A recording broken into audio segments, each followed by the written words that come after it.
Several European countries and the US pledged $8.3 billion towards the Just Energy Transition Partnership agreed back in 2021. But South Africa is struggling to access financing, even as key guarantees are near expiry. Officials say the problem is not a lack of money, but a lack of projects ready to absorb it. Not enough pipeline coming through to match with the finance that is available. So that is one of the big things that we are currently facing. Beyond coordination challenges, South Africa's high debt levels are also limiting access to concessional climate finance. A country like South Africa, more about the quality of the finance, right? South Africa, like many other countries, has got a high debt, right? And when you are servicing the debt, it takes away the space for you to provide things like guarantees, because some of these concessional finances require guarantees.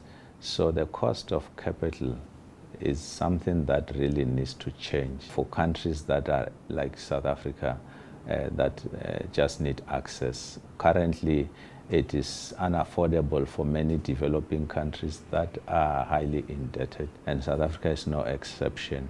Experts involved in project implementation argue the problem runs deeper, pointing to weak long-term planning and a mismatch between funder expectations and realities on the ground. I think the issue is, from a South African perspective, we have been having challenges in terms of planning for long-term aspects.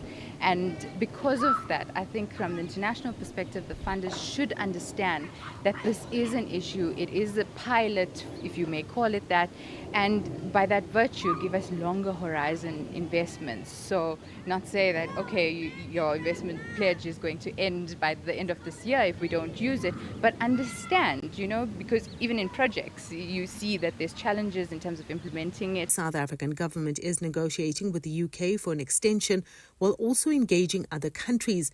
But some experts are concerned that there is a mismatch in terms of grant funding going to research instead of bankable projects.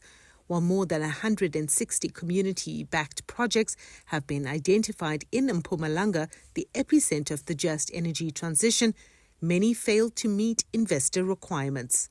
In my view, from the perspective of the different projects that we actually have, there is a little bit of a gap in terms of what would be bankable or fundable from the investor perspective to what we actually have.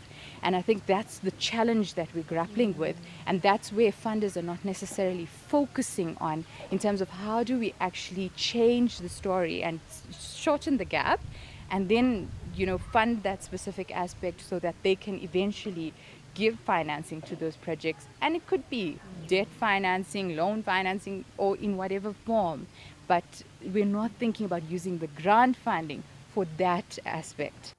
On a global level, South Africa continues to push for fairer climate finance rules, but is being cautioned to reassess project readiness on home soil.